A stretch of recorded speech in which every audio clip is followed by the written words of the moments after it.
Meus irmãos, vamos abrir a palavra de Deus em Marcos capítulo 15, 14 ainda, né? Vamos falar um pouco sobre Pedro. Marcos capítulo 14, do versículo 66 ao versículo 72. Todos os irmãos encontraram Marcos capítulo 14, do verso 66 ao verso 72, 66 ao 72. Estando Pedro embaixo no pátio, veio uma das criadas do sumo sacerdote, e vendo a Pedro, que se aquentava, fixou e disse: Tu também estavas com Jesus o Nazareno. Mas ele o negou, dizendo: Não o conheço, nem compreendo o que dizes. E saiu para o alpendre, e o galo cantou. E a criada, vendo, tornou a dizer aos circunstantes: Este é um deles. Mas ele outra vez o negou. E pouco depois os que ali estavam disseram a Pedro: Verdadeiramente és um deles, porque também tu és galileu. Ele, porém, começou a praguejar e a jurar: Não conheço esse homem de quem falais. E logo cantou o galo pela segunda vez. Então Pedro se lembrou da palavra que Jesus lhe dissera: Antes que 2 vezes cante o galo, tu me negarás 3 vezes. E caindo em si, desatou a chorar. Amém, irmão? Se assenta.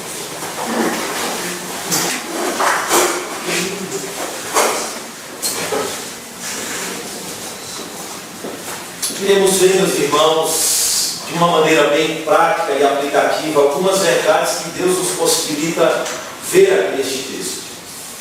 Estamos diante de um relato em que quase todos os evangelhos preservou. Todos os evangelhos preservaram esse relato, que fala da negação de Pedro em relação ao seu Senhor Jesus Cristo, cumprindo-se aquilo que o próprio Jesus havia dito a ele: Olha, antes que o galo cante 3 vezes, tu me negarás 3 vezes. Então Pedro aqui, diante da fogueira, diante da criada do sumo sacerdote, diante dos circunstantes, a palavra se cumpre. Irmãos, Pedro foi um homem de muitos extremos, de fortes contrastes, um homem de um temperamento forte e de atitudes intempestivas.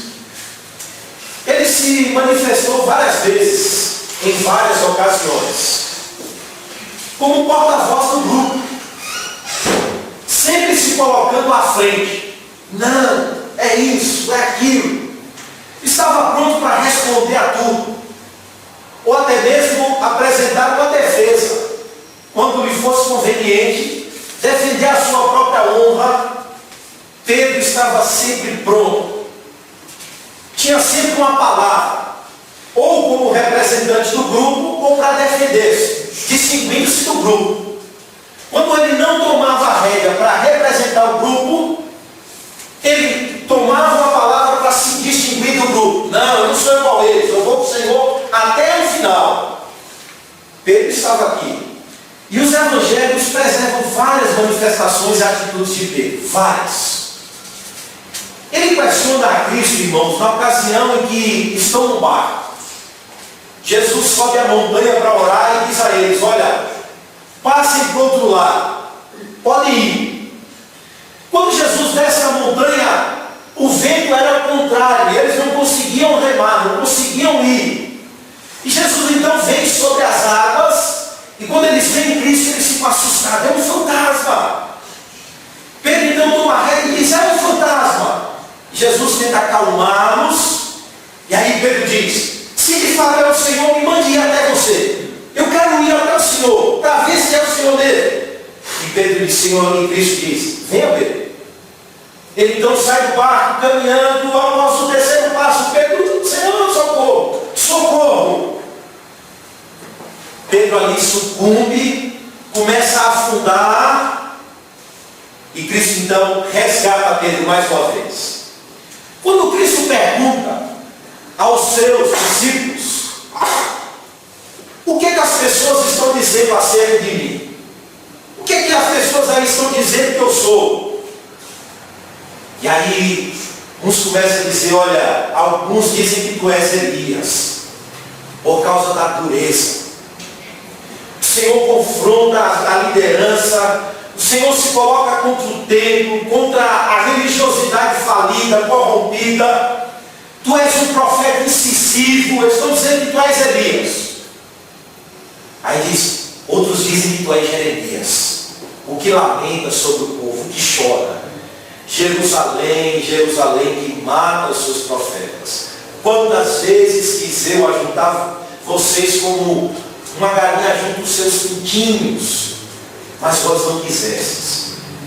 Pela forma como Jesus lamentava a condição do seu próprio povo, ele diz, isso é Jeremias. Ele vem no espírito e virtude de Jeremias. Outros dizem, não, tu és um dos profetas.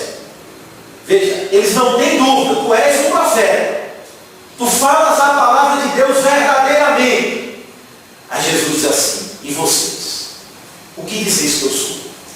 Mas vós, o que dizeis que eu sou? Eu quero ouvir de vocês. Ah, quem está pronto a responder? Mais uma vez ele, Pedro. Então ele se coloca como representante do grupo, como um aluno que sabe a resposta do catecismo, diz, tu és o Filho do Deus Altíssimo. Embora desconhecesse as implicações daquela verdade teológica. Não é como muitos de nós, às vezes, irmãos, professamos muitas coisas sem saber as implicações. Ele responde como alguém que reconhece ou que recebeu graça para responder. E Jesus disse, muito bem, Pedro, não fosse carne e sangue que tu revelastes, mas meu Pai que estás nos céus. É como se a graça fizesse com que Pedro olhasse além de suas próprias limitações ou acima delas e professasse um testemunho verdadeiro do Evangelho motivado pela graça de Deus. A graça o fez olhar além de seus limites e incompreensão. E Cristo sabe disso. E é como se Jesus estivesse dizendo, calma, Pedro. Não foi carne e sangue que tu revelastes, mas meu Pai que estás no céu. É graça, Pedro. Calma, Pedro. Ah, mas após essa resposta, a condição de Pedro se mostra. Quando então Cristo olha para eles e diz, entenderam a minha vocação. Estou pronto a revelar mais um aspecto da minha vocação. Então, Jesus olha para eles e diz, olha, o Filho do Homem vai conforme acerca dele está escrito. Ele vai para Jerusalém, é para lá que nós estamos indo, mas ele será entregue nas mãos dos principais sacerdotes, escribas e fariseus. Entregarão e o matarão, mas após o terceiro dia, ele ressuscitará, ou eu ressuscitarei. Quando Pedro ouve isso, ele diz, o quê? Chama Cristo de lado e diz, o que é que você está falando, rapaz? Você não tem juízo, tem agora em você mesmo? Não, o Senhor não vai para a cruz. O Senhor não está entendendo, Jesus. Tu és o Filho de Deus. Não combina Filho de Deus com cruz. Não, tira isso da sua cabeça. Para trás de mim, Satanás. Porque não compreende as coisas de Deus, mas só as coisas dos homens. Aquele pensamento de Cristo, de Pedro, manifestado ali diante de Cristo, era o mesmo pensamento revelado pelo tentador no deserto. Olha, todos os reinos do mundo eu te darei se prostrado me adorares. Para com isso, rapaz, tu estás com fome, transforma em pedras em pães. Abandona essa vocação de servo sofredor. Que é isso, rapaz, de obediente até a morte e morte de cruz. Usa os seus poderes. Tenta a Deus, pula daí, porque Ele vai dar ordem aos seus anjos, porque está escrito. Não há diferença entre a tentação no deserto e o que Pedro está dizendo a Cristo. Por isso ele diz, o teu pensamento é tal como um pensamento de Satanás, o tentador. E Pedro não suporta ouvir. Chama o mestre, acha suficiente para traçar um caminho, para dar diretrizes. capaz de determinar o caminho que Cristo deve seguir. Era um homem de altos e baixos, de intensa ousadia, mas de extrema covardia, que faz com que os homens corem de vergonha. É Pedro. De valentia e de fraqueza. Sua vida, irmãos, é um claro desenho ou é um quadro traçado de que a salvação é graça. É graça. É um quadro claro de que a vida de Pedro, de que seu apostolado, de que seu presbitério, de que suas instruções é fruto do chamado do Senhor, da graça irresistível, dos dons de Cristo, da operação do Espírito de Deus, em contraste com o resultado de quem Pedro é, os seus fracassos, um homem que entrega a si mesmo, não suporta a mais fraca tentação que lhe chega à porta. Pedro é esse contraste de um homem que se coloca à frente como representante do grupo e que o orgulho sobe ao coração, mas que aprende nas suas próprias frustrações de que sua vida é um desenho da graça, é um quadro da graça. Mas o que é que nós vemos aqui nesse texto? Esse sermão biográfico que todos os evangelhos faz questão de preservar. É um sermão biográfico, é a vida de Pedro aqui sendo exposta publicamente. Ei, Pedro, negou, hein? Ei, Pedro, negou, hein? Por 3 vezes, hein? Não foi uma, não foi 2, não foi 3, hein, Pedro? 3 vezes tu negaste a Cristo. Pedro ficou conhecido na igreja primitiva como aquele que negou o seu Senhor por 3 vezes. Porque todas as vezes que a igreja primitiva se deparasse com os evangelhos, certamente se depararia com a passagem preservada por Deus de que Pedro negou 3 vezes. O que vemos aqui, irmãos, é que Pedro não é capaz de resistir às primeiras pressões e foge. Foge. Quando chegam no jardim, eles fogem, vão embora. Porque prometeram a fidelidade irrestrita, num grau maior do que todos os outros. Fogem com eles na noite da traição. O que o Evangelho está nos ensinando, irmãos, é que muitas vezes nós precisamos passar por ocasiões para olhar para os irmãos e perceber que somos da mesma massa, que somos da mesma estrutura, que se a graça não superabundar onde abundou o pecado, nós não resistiremos, nós fracassaremos, nós sucumbiremos. O grande problema é que o orgulho subiu ao coração de Pedro, tornando cego acerca de sua própria condição falha e fraca. Uma coisa é a nossa fidelidade teórica. Outra coisa é sermos submetidos às provas e pressões das circunstâncias. Como diz a Escritura, eu sou o Deus que prova os rins e os corações. Eu sou o Deus que provo a fidelidade de cada um de vocês.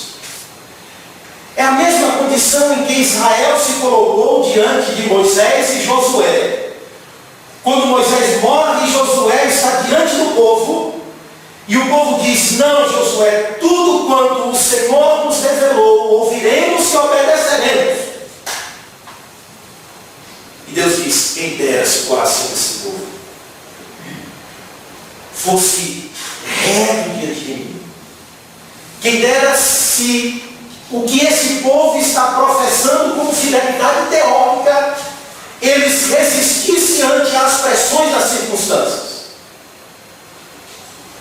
Pedro não resistiu ao primeiro teste, mostrando o Evangelho que Pedro não é diferente do grupo, é igual ao grupo. Mostrando que Pedro não é uma massa superior ao grupo, é da mesma massa, contaminado pelo pecado, cheio de fraquezas e cheio de dificuldades. O segundo ponto que vemos é que meus irmãos, desce ao nível mais baixo em sua condição espiritual. Ele desce ao nível mais baixo de sua negação ao Senhor. Como os demais, ele desfrutou de grandes privilégios. No entanto, o texto nos mostra um Pedro totalmente dominado pelo pavor. Verso de número 66. Estando Pedro embaixo do pátio, veio uma das criadas do sumo sacerdote, vendo a Pedro, que se aquentava, fixou-o e disse: tu também estava com Jesus o Nazareno. Ele se arrisca aqui. Ele foge e depois aparece, como alguém que fica de longe assim. Vamos ver o que vai acontecer. E se coloca no pátio do sumo sacerdote, onde as pessoas tinham acesso. E Jesus então sobe para a sala superior da casa do sumo sacerdote para ser inquirido e julgado. E Pedro está ali, à beira da fogueira, esperando. Extremamente agitado. Então, após a sentença de morte, Lucas diz que Jesus sai. Quando Jesus sai, já sai desfigurado, porque foi esbofeteado, cuspido, maltratado, então ele sai. O Evangelho de Lucas diz que na ocasião em que Jesus se mostra a Pedro, ou que Jesus tem a visão ou que Pedro tem a visão de Jesus, é justamente ali onde Pedro desmorona. Ali Pedro olha e se escandaliza com o cumprimento da palavra que Jesus diz e vai ainda mais profundo na escalada da sua degradação espiritual ou de sua fraqueza espiritual. E veja, irmãos, primeiro, ele age covardemente. O que era valente vai agir covardemente. Veja, chegou uma das empregadas do sumo sacerdote, uma criada, uma trabalhadora da casa. E aí essa mulher olha para ele e diz: eu conheço esse homem. Olha para ele e se lembra: mas ele estava com Jesus. Ele era um deles. Esse homem andava com ele. O valente do cenáculo, hein? O valente do cenáculo, na ocasião da Páscoa, enfrenta todo mundo e diz: eu vou até a morte. Se torna um covarde dentro da fogueira. A pressão da criada do sumo sacerdote foi suficiente para desmontar Pedro. Ele finge que não está compreendendo. Veja a artimanha, veja a maneira audaciosa ou perspicaz de Pedro. Diz: não sei nem o que você está dizendo, não conheço. E vendo Pedro que se aquitava, diz: tu és o dele. Verso 68, mas ele negou, dizendo: não o conheço, nem compreendo o que dizes. Não sei nem o que você está falando. Ele sai, irmãos, ou ele tinha certeza de que dessa forma ele iria tapear a mulher. Então ele se afasta, porque não quer ser inquirido por ela, se afasta, sai para longe do alcance da luz da fogueira, como se ele dissesse assim: se eu ficar na fogueira, ela pela claridade do fogo vai ver o meu rosto, todos vão me reconhecer. Ele vai para o alpendre, em um lugar escuro, onde o alcance da fogueira não chega, a claridade do fogo não reflete, e fica lá. Mas ela insiste, diz, e a criada, vendo, tornou a dizer, mas não disse a ele agora, disse aos circunstantes: olha, esse não estava com ele, eu lembro dele, estava com ele, esse é um deles. Verso 69. Mas ele, outra vez, o negou. Agora, o mais estranho é que agora ele jura falsamente. O galo canta uma primeira vez. Essa meia retirada já é em si a traição inteira, mas Pedro ainda não compreende e tenta resistir. A mulher insiste. Mateus diz que pela fala de Pedro, os circunstantes reconhecem isso: tu és um galileu. A tua fala te denuncia. Tu és um deles. E Pedro fica abalado, a descoberta, e fica perplexo. arruma um outro jeitinho para se safar. Qual é? Eu vou jurar. Eu juro, aí nem que seja falsamente. Então ele começa a arranjar artifícios para ficar claro que a sua criada e os circunstantes que ele não é, ou não faz parte daqueles que caminharam com Jesus. Sabe o que isso revela? Pedro ele está tentando lutar para defender a sua própria honra. Pedro ele está tentando lutar para defender sua cara, sua vida. E ele não só nega, mas faz isso com forte ênfase, se empenha com palavra, se empenha a sua honra, sua fé, sua vida. Jura falsamente.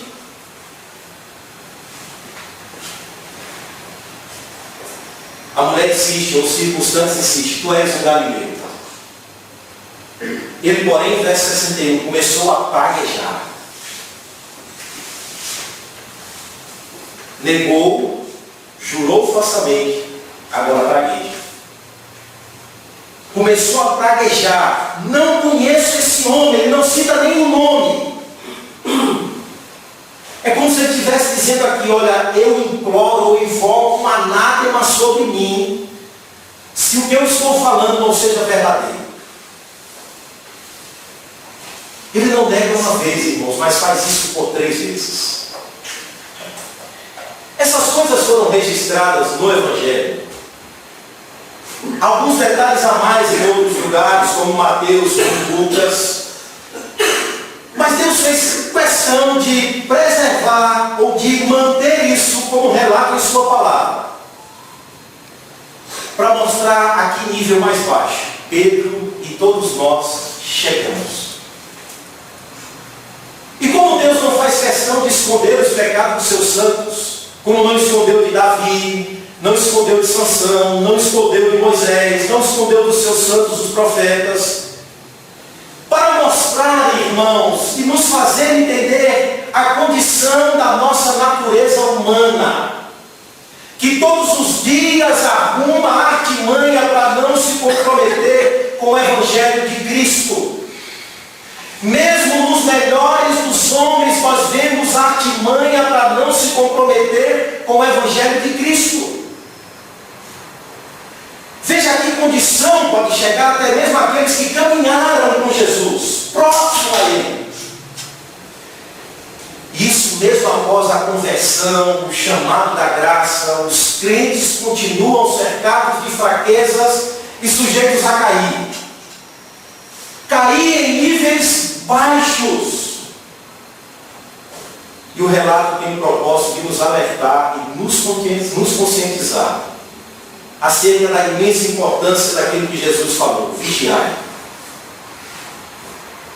Vigiai, porque não estão preparados para sofrerem tentações. A carne é fraca, mas o espírito está pronto. A ideia ali é que há ainda em vocês uma condição que os afasta de Deus. Orai.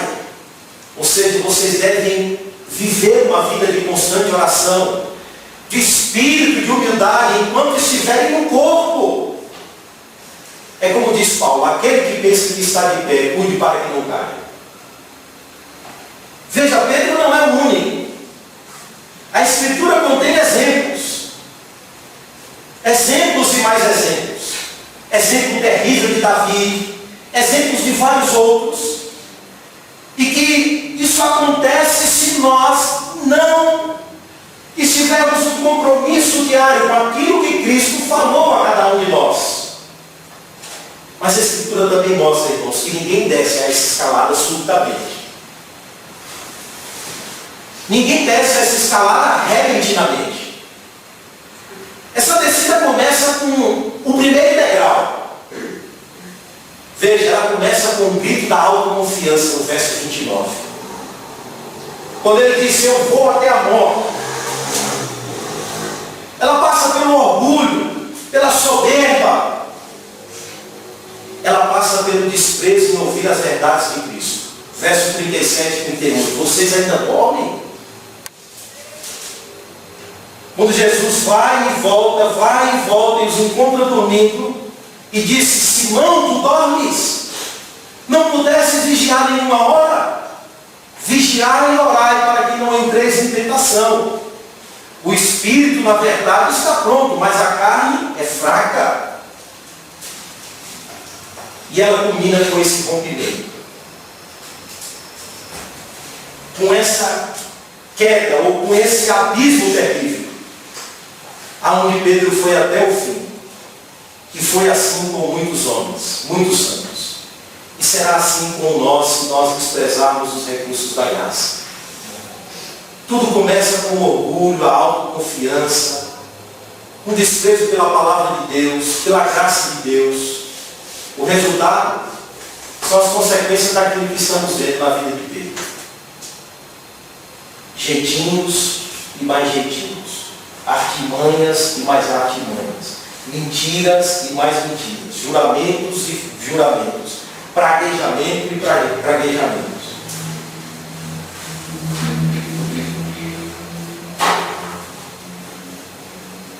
A vida de Pedro também mostra, irmãos, que sem a graça, uma simples afirmação pode desencadear uma grande ruína. Tu estás com ele? Tu és um dele, né? Irmãos, essa mulher faz uma declaração simples. Tu também estava com Jesus, né? As palavras foram ditas de forma verdadeira, ela não mentiu. Tu estavas com Jesus, né? Ela lembra que Pedro é um seguidor de Jesus. Agora isso foi o suficiente para azedar o orgulho. Praguejar, negar, mentir, jurar. O que isso mostra? Que por tão pouco, irmãos, nós somos capazes de mentir. Por tão pouco nós somos capazes de praguejar. Por tão pouco nós somos capazes de jurar falsamente. Por tão pouco nós somos capazes de arquitetar para não se comprometer. Por tão pouco. Não precisa de estar à frente de juízes, de autoridades. Não precisa estar à frente de pessoas competentes, com argumentos difíceis de serem respondidos. Basta uma criada. Basta uma criada. Basta uma simples afirmação. Basta uma simples roda. Uma conversa de amigos. Ou uma pergunta simples. Nós estamos sempre prontos a arquitetar para não se comprometer com a cruz. Para não se comprometer com o Cristo que sofre. O que vai morrer logo adiante por este homem que está negando 3 vezes. A vida de Pedro também mostra, irmãos, que a falha impõe a um cristão profunda tristeza. A falha, a transgressão, a queda, a mentira, o pecado impõe profunda tristeza à vida do crente. Versículo de número 72. E logo o galo cantou pela segunda vez. Quando o galo canta pela segunda vez, então Pedro, a consciência de Pedro, a memória de Pedro, a mente de Pedro se lembra daquilo que Cristo dissera. E aí ecoa, é como se o mestre estivesse dizendo a ele novamente. Lucas diz que quando o galo canta a segunda vez, Cristo olha para Pedro. Quando Cristo olha para Pedro, ele se lembra, e aqui o Evangelho de Marcos diz que ele se lembrando e caindo em si, desatou a chorar. Desabou. A conclusão da passagem não é boa para a vida daquele que falha em sua caminhada com Cristo. Isso porque a transgressão na vida de um crente legítimo sempre o leva a profundas tristezas. Paulo, escrevendo em 2 aos Coríntios, diz: as tristezas, segundo Deus opera, gera arrependimento para a vida. Embora um cristão seja alguém que não se livrou ainda de uma vez por todas do pecado, da presença dele na sua vida, está sujeito a falhas, deslizes, desvio, ele não se sente confortável. Porventura não, ou pelo menos não deve sentir. Ele nem se sente saber que suas atitudes, suas palavras, seus pensamentos, suas motivações se constituem uma clara transgressão à palavra de Cristo. O cristão deve ter consciência de seus pecados e de que os seus pecados é uma ofensa à santidade de seu Senhor. Ele causa tristeza ao Espírito Santo que o selou para o dia da redenção. E o texto diz que o galo canta. Quando o galo canta, Pedro se lembra. Quando isso acontece, Pedro então é tomado de lembrança. É como se a voz de Cristo ecoasse novamente aos seus ouvidos. Ele sente uma profunda tristeza. Eu abro parênteses para dizer o seguinte, meus irmãos: é impossível. Você que é crente, você que tem ouvido, nós que temos lido, que temos nos deparado com a palavra de Deus, que temos aprendido, de certa forma, com Cristo e com o Evangelho, é impossível você não se lembrar do Evangelho, sua consciência não ser despertada quando está sob tentações. É isso que faz a culpa ser insuportável na vida do cristão. Pedro se lembra do que o mestre lhe falou. Pedro se lembra de suas promessas, de seu grito por lealdade, e sente a amargura e o peso do seu rompimento. Quando Cristo olha para ele se lembra de tudo. Ele sente o peso do rompimento da relação com aquele que nos chamou por sua graça. Irmãos, pecado é agir contrário à vontade de Deus. João disse que pecado, a essência do pecado é a transgressão da lei de Deus. É a anomia. É agir como se não houvesse lei. Agostinho disse que a essência do pecado é o orgulho. Ele não define como o orgulho, ele diz a essência do pecado é o orgulho. É o grito do homem que acha que pode estar com Deus a hora que ele quer e ir com Deus até aonde ele quer. E que é capaz de estar numa condição de firmeza sem Deus. Que busca ou que quer buscar um reino, não um reino que se revela em Cristo, mas um reino que ele mesmo constrói através de jeitinhos e jeitinhos. É o homem que desconhece os seus próprios limites. É a tentação constante de ser autônomo, livre, tomar a rédea, seguir ao meu próprio modo. Irmãos, tem gente que é assim. Hoje a gente ouve muito isso. As pessoas dizem assim: rapaz, quando eu resolver isso, quando eu fizer isso, quando eu passar aquilo, quando eu organizar isso, quando eu comprar aquilo, eu vou para a igreja. Quando eu fizer isso, eu volto para a igreja, tá bom? Ou avisa lá, fulano, que eu vou voltar tal dia, tal data. Eu primeiro vou fazer aquilo outro. É como Sansão que brinca no colo de Dalila, achando-se capaz de levantar-se à parte de Deus a hora que ele quiser, desconsiderando as implicações do levirato sobre a vida dele, desconsiderando a lei do nazireu, melhor dizendo, não do levirato, do nazireu, ou do nazireado sobre a sua vida. E brincou, e zombou, pinta no cabelo, corta um pouquinho.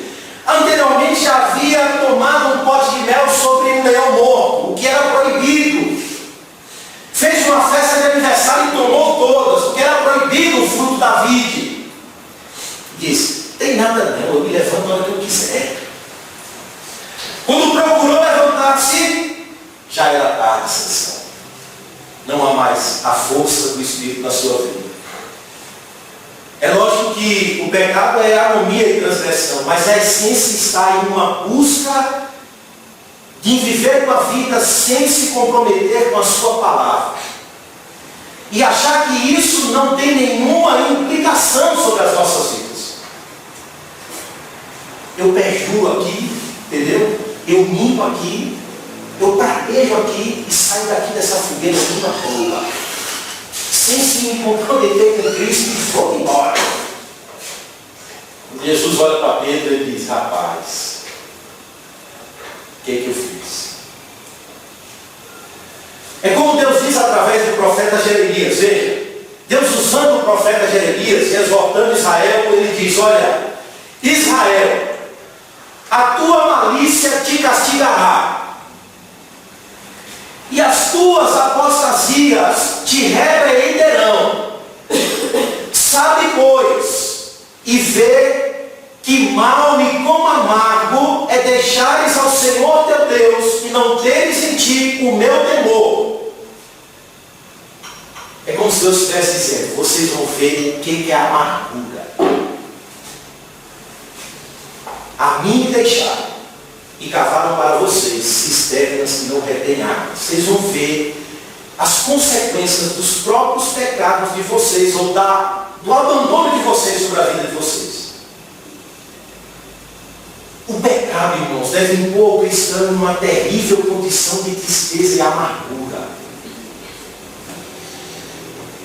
É como se sem essa percepção não há salvação, ou o indivíduo não está desfrutando da salvação. É como dizia um puritano: você precisa sentir o amargo do pecado para que sinta a doçura da graça. O pecado põe tristeza, fere a consciência, entristece, abafa as influências do Espírito Santo de Deus na vida de um crente, o faz perder a alegria. Pedro desata a chorar, diferentemente de Judas. Judas não encontrou ocasião de arrependimento. A ideia aqui não é que Pedro e os demais estão contra Cristo, ou estão arquitetando para destruir Cristo. Eles não estão contra Jesus. Pedro e os que fugiram não estão contra Cristo. Eles falham em ser por Jesus. Os pecados nos fazem falhar em relação a sermos por Cristo.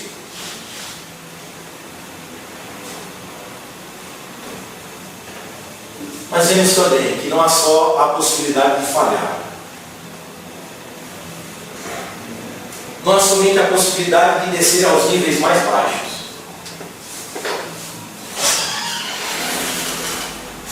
Há também a graça do arrependimento que permanece para toda a vida.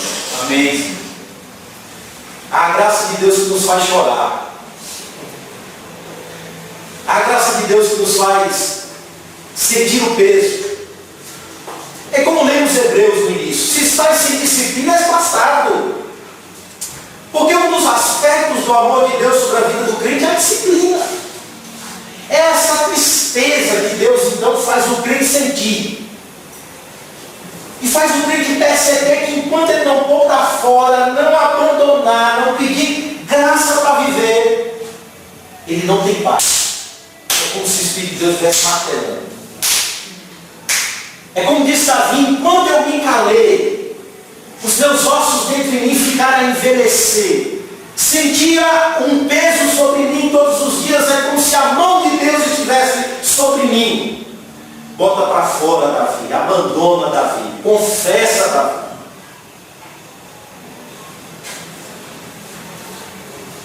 Você pode até se calar. E nós nos calamos.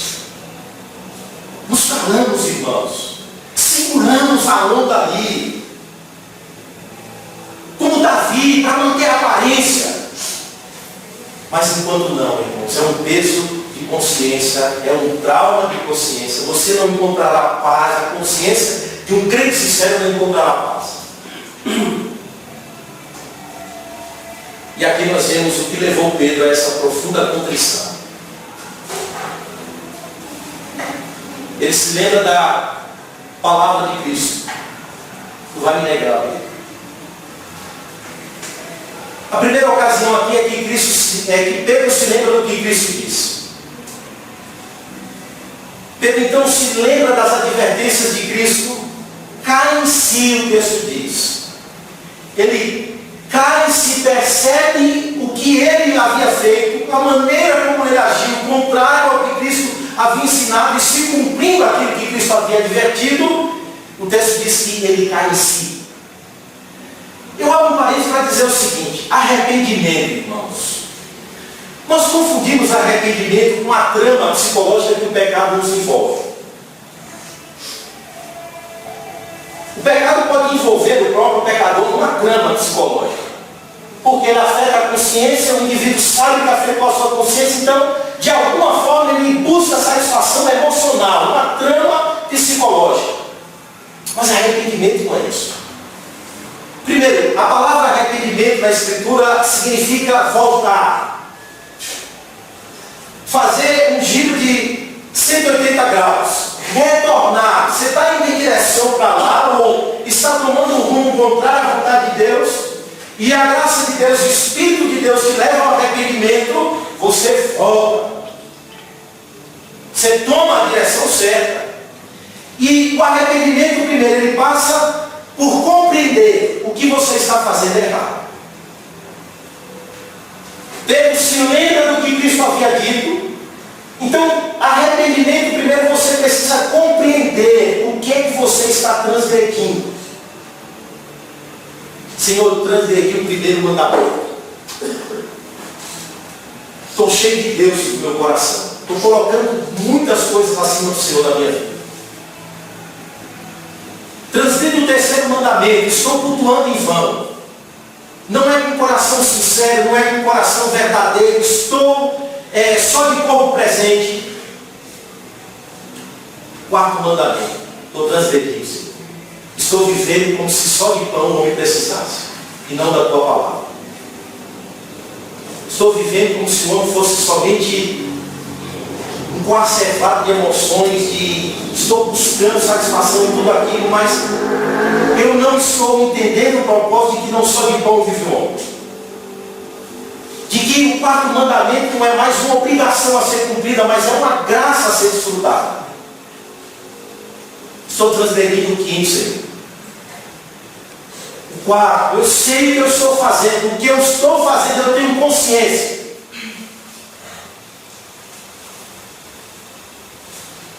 É como se você olhasse para a lei de Deus e a lei de Deus te mostrasse. Você precisa compreender. Precisa se lembrar do que Cristo falou, do Evangelho, da palavra de Cristo, da lei de Deus, da vontade de Deus. Aí sim. Cair em si, aí a tristeza sincera. Quando Pedro cai em si, desatou a chorar.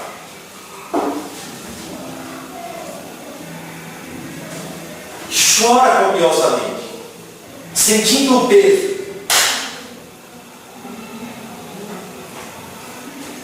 Confissão é isso, irmãos. Quando nós estamos aqui no culto público, as nossas confissões se restringem a ser confissões em atacado, perdoa os nossos pecados. Agora, o cristão, na sua devoção pessoal e sincera, ele sabe, deve saber o que está transgredindo. Senhor, aquilo que eu fiz é uma afronta à tua lei. Aquilo que eu falei, Senhor, é terrível. Está me martelando a consciência. Contra ti pequei, me perdoa. E sentir a tristeza. É como dizia Spurgeon, irmãos. Spurgeon era até duro em suas exposições. Ele dizia o seguinte: se você ainda sente, ou se você ainda não sente, melhor dizendo, a tristeza pelos seus pecados, não chora por causa dele. Você ainda está nas trevas. Você ainda não está na luz. Você ainda não foi chamado por Cristo. Precisamos ver nós mesmos nessa história. E que nós somos um Pedro na caminhada da vida. Esse intempestivo, esse fiel teórico, esse malandro do juramento, esse malandro da mentira, e reconhecer que somos incapazes, se quebra, meu irmão, se quebra. Se quebrar e dizer: Senhor, tem misericórdia de mim, me restaura com a tua graça. Porque Deus aqui não está só mostrando um medo, mas está mostrando também que a minha e a sua vida é um quadro da graça. E que Deus está formando a sua igreja desse material tal qual Pedro.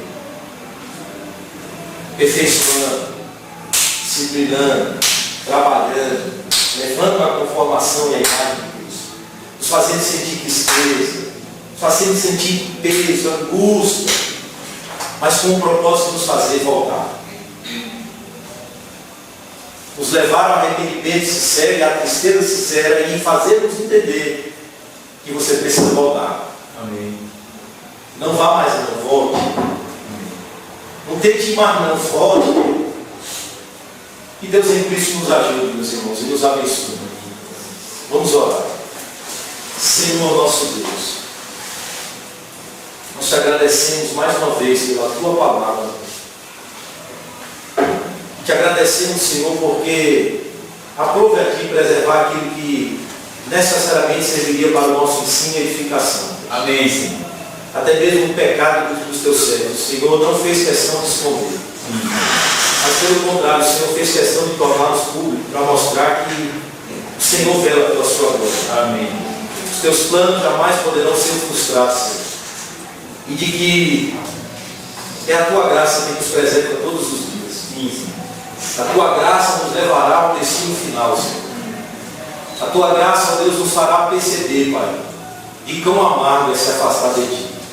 A tua graça, Senhor, tem nos feito perceber e nos fará perceber ainda mais, Senhor. Quão terrível, ó Deus, é tentar trilhar um caminho longe da tua presença. Sobretudo aqueles que foram chamados pela graça. Porque a tua disciplina é um aspecto tão amoroso do Senhor. É um aspecto tão vinculado à paternidade que o Senhor se revelou em Cristo, Pai. De modo que o cristão, ó Deus, ele só tem a te agradecer, até mesmo quando ele está sentindo a tristeza por ter rompido esta comunhão, por ter se olvidado das suas advertências, por ter brincado como Sansão, por ter brincado como muitos outros e por ter tentado seguir orgulhosamente como Pedro. Ó Deus, a tua graça nos faz sentir, Senhor. Nos faz perceber, ó Deus, e que o caminho, ó Deus, oposto à tua vontade é um caminho terrível. É um caminho de tristeza, Senhor, é um caminho de sofrimento colhido, ó Deus, por plantar aquilo que não está de acordo com a tua vontade. Mas, sobretudo, nós te pedimos, nos faz voltar, Senhor. Nos faz voltar todos os dias, Pai. Nos faz voltar todas as horas quando incorrermos em Ele. Nos faz lembrar, Senhor, aonde transgredimos, aonde tropeçamos, aonde falhamos. E imediatamente, Senhor, recorremos à tua graça, ao teu perdão, ao teu bálsamo, à tua restauração, Senhor. Para que nenhum de nós afrontosamente tente viver, Senhor, guardando aquilo que é contrário a ti. Que nenhum de nós tente viver afrontosamente, Senhor, tentando brincar com aquilo que é contrário à tua vontade. Mas pelo contrário, o Senhor nos desarme, Senhor, nos desarme todos os dias, nos faz nos render à tua graça, a esta graça, meu Deus, tão irresistível, tão amorosa, tão maravilhosa, e que nos leva a desfrutar desta nova vida em Cristo, meu Deus, dos benefícios de Cristo, das bênçãos de Cristo. Oh Deus, transforma a nossa natureza difícil, Pai. Transforma a nossa mente, transforma o nosso coração, transforma a nossa vontade, para que em todos os tempos, Senhor, nós busquemos sempre submeter a tua vontade. Transforma as nossas vidas, é o que nós te pedimos em nome de Cristo Jesus. Amém. Amém.